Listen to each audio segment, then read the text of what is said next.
La batalla de Asculo fue una batalla en la guerra pírrica entre los romanos bajo el mando del cónsul Publio Decius Mus y las fuerzas combinadas de las tribus itálicas y el ejército de Épiro bajo el liderazgo de Pirro. Esta batalla tuvo lugar en el año 279 a.C. Esta confrontación sería el segundo enfrentamiento entre el ejército de Falange y las legiones romanas. Se conoce que ambos ejércitos eran iguales en número. El ejército romano estaba formado por 40.000 soldados de caballería e infantería, además de 300 unidades antielefantes. Después de la batalla de Heraclea, en la que los elefantes de guerra tuvieron un gran impacto sobre los romanos, las legiones fueron equipadas con armas inflamables. El ejército de Pirro estaba formado por infantería y caballería macedonias, sus propias tropas, infantería mercenaria griega, griegos itálicos aliados, incluida la milicia de Tarento, además de 20 elefantes e infantería y caballería samnita. La ventaja del ejército griego era la cantidad de caballería y los 20 elefantes. Para contrarrestar las legiones romanas más flexibles, Pirro utilizó falanges junto con tropas ligeras itálicas. La batalla se desarrolló durante 2 días seguidos, siguiendo las tradiciones militares de la época. Ambos ejércitos colocaron la caballería en los flancos y la infantería en el centro. Pirro mantuvo a su caballería de guardia en reserva, detrás del centro, bajo su mando. Inicialmente, los elefantes se mantuvieron en reserva. El primer día de la batalla, la caballería y los elefantes de Pirro fueron bloqueados por los bosques y laderas donde tuvo lugar la batalla.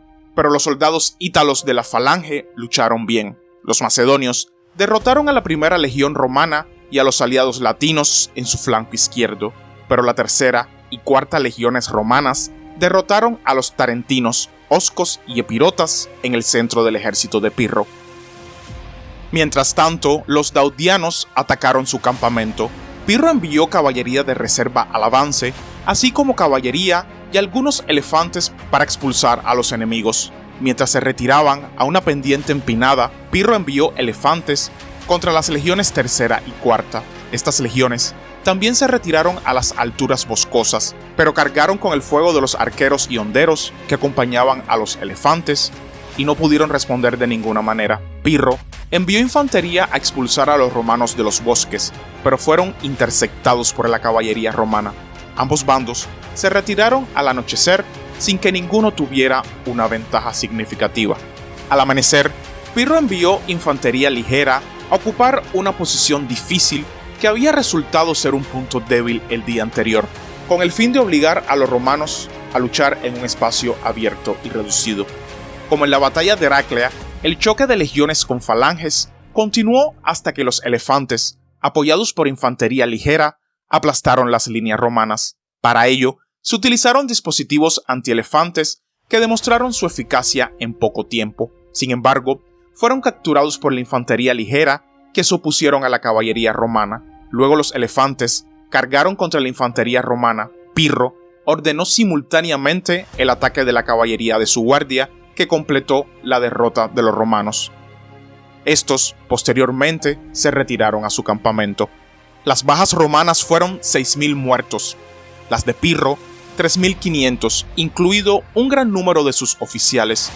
La victoria en la batalla le costó a Pirro pérdidas tan grandes en el ejército que exclamó: «Otra victoria así y me quedaré sin ejército».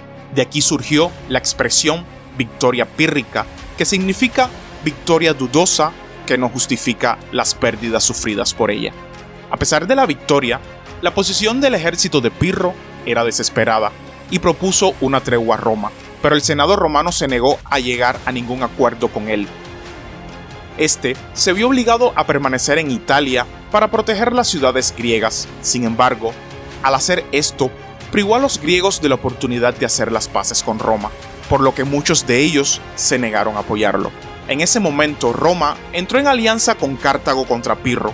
Finalmente, el ejército de Pirro fue derrotado en la batalla de Benevento, tras lo cual se vio obligado a regresar a su tierra natal.